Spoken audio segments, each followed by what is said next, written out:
And the next one we have is the safety, pseudo, box corner, slot corner in this year's class, who has, honestly, in my opinion, in this entire process, the best tape I think I've watched out of any prospect in this year's class. Brian Branch out of Alabama is an absolute weapon.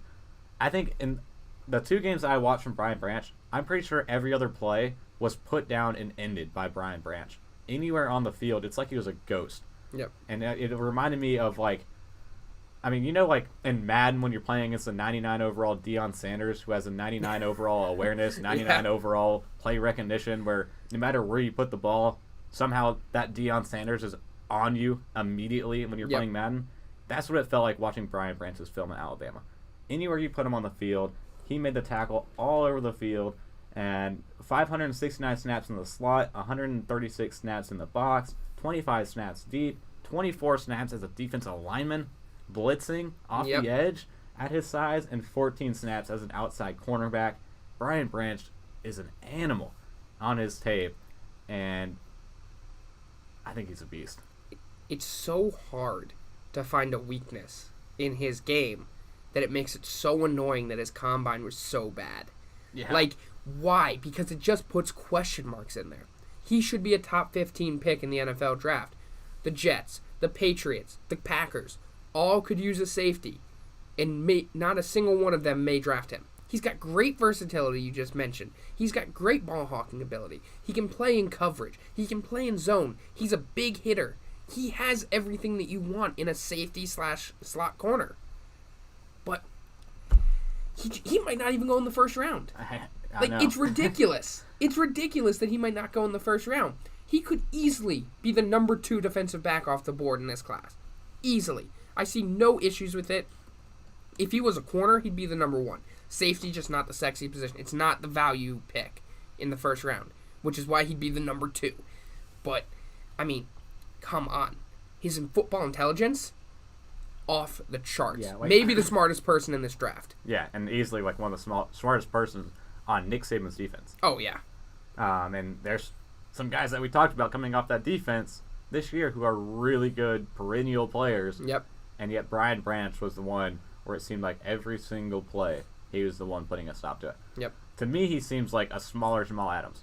Yeah. Where you see his fit as a hybrid, linebacker safety combo. Jamal Adams is 6'1", 213. Brian Branch came in at 6 foot 190, so like 23 pounds smaller than Jamal Adams. So I think he's just a smaller Jamal Adams in the way that he plays. I mean, a relentless, instinctive player who is all over the ball, has a hot motor, one of the hottest motors in this year's class. I mean, Nolan Smith has a hot motor. I think Brian Branch is double that. The way he's always after the football, anywhere on the field with insane closing speed. This guy could be a top dog, but the athletic testing was so bad. Like you said, he might not even be a first-round pick. Yeah, but it just doesn't make sense. When you watch the tape, he's an athletic demon. Like, I don't know what happened in the combine. Like, why did he test so bad when you look at the tape? And everything just seems so good. I mean, I guess pure athleticism isn't there, but when you're on the football field, he's just better. I don't know what it is. Personally, he's a top 20 prospect. I don't think there's any question. Yeah. If that. So, I mean, it just doesn't make any sense just because he's so good. He is so good, and it just, if he makes it out of the first round, I don't know the Jets better trade up and get him because we need a safety, and if he slips out of the first round, I want the 32nd overall pick. I want it. Yeah. All right? I mean, a guy who's compared to Jamal Adams and Minkah Fitzpatrick, we're talking about him slipping out of the first round. You talked about on Friday how if Jalen Carter falls to 6 or 7, that's going to be the steal of the draft. If Brian Branch falls to the first round, whoever gets him at the top of the second, in my opinion, that is the steal of the draft, yeah. Because athletic scores be damned. This guy's tape was absolutely insane, and I loved watching it. Again, probably the best tape I've seen so far this entire season. Yeah.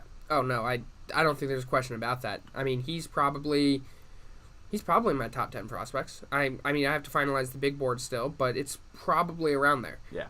Definitely not worse than 15, I'll tell you that. So we'll pull it up and see some of these instinctful plays that he played. And the big thing for me is watch every single play, he's in a new position. Yep. A very versatile defender. In terms of what he can do, his blitzing off the line of scrimmage is absolutely phenomenal. Getting after the quarterback, getting into the backfield, and just plowing through running backs. I mean, this one, he's destroying Deuce Vaughn, who is not going to be representative as most relative-sized NFL running backs. Deuce Vaughn is a little bit on the smaller side at K-State, but he was destroying him time and time again in this K-State game. And in the other game we have as well against Mississippi State, made some great plays in pass coverage as well. He wasn't the best strong suited at that, but still can make some plays. I thought he was best in zone coverage, using his instincts, reading the quarterback's eyes, jumping some routes, deflecting passes, but still had a couple man coverage plays in here as well where he was pretty good at breaking up some passes and getting involved in the passing game as well. I just can't wait to see this guy in the NFL. I can't. I just can't wait to sit there, watch a full game of him, see him playing in the coverage safety, play him in his box safety. He's going to play the linebacker. He's going to play in slot corner. He's going to play as a defensive lineman all in one game. And you're just going to see all these different alignments and see how the team strategically use him throughout the game. It is going to be so fun to watch and analyze. I mean, it gets me excited. I want him to go high. I want him to do well. So I'm hoping for the best for him. I really am. But, man, at the same time, I want him to drop so fast. I want him to get into that second round just so the Jets can go and get him. But, no, he is one heck of a player, and it's just so annoying that combine happened. It really is. Yeah, so this last play we have against Mississippi State, he starts out in the slot here, right on the hash mark. We can see him number 14 on the right side, and I kind of wish I included, the sideline or the sideline cam footage of this play as well, because in my opinion, this is one of the best plays I've seen out of any prospect in this year's class. Looking at everyone's tape now at this one, but starts out, the slot receiver pretty much runs a 10-yard banana route as an out route, but kind of curves it. And Brian Branch starts out, and he's behind this route. I mean, it looks like he's beat, and it's going to be an easy first down completion. But as we watch the play comes out, runs down the guy, and all of a sudden when the camera turns, he's in front of the wide receiver, and just absolutely wallops the ball out of bounds, and he's like flying, like Michael Jordan posing, smacking this football, and all of a sudden he's way deep in the sideline. It's like, dude jumped like 7 yards, like horizontally and vertically, smacked this ball out of the air. Just a phenomenal play by him. Doesn't sound like an athletic failure to me. The tape definitely does not showcase what he showed at the combine and at his pro day. Do you think things would have changed if he had declined his pro day? Probably. In the combine invite? Yeah, if he didn't do any of the athletic testing, you mean, at the combine? Yep. For sure. He would be a first-round lock right now. And that was, like you said, honestly doing that hurt him more so than it could have helped him. Yeah, and it sucks because usually it's supposed to help you. You're going there because I've got what it takes to boost my draft stock. And when it doesn't boost your draft stock, it just hurts. It just hurts. It definitely hurts.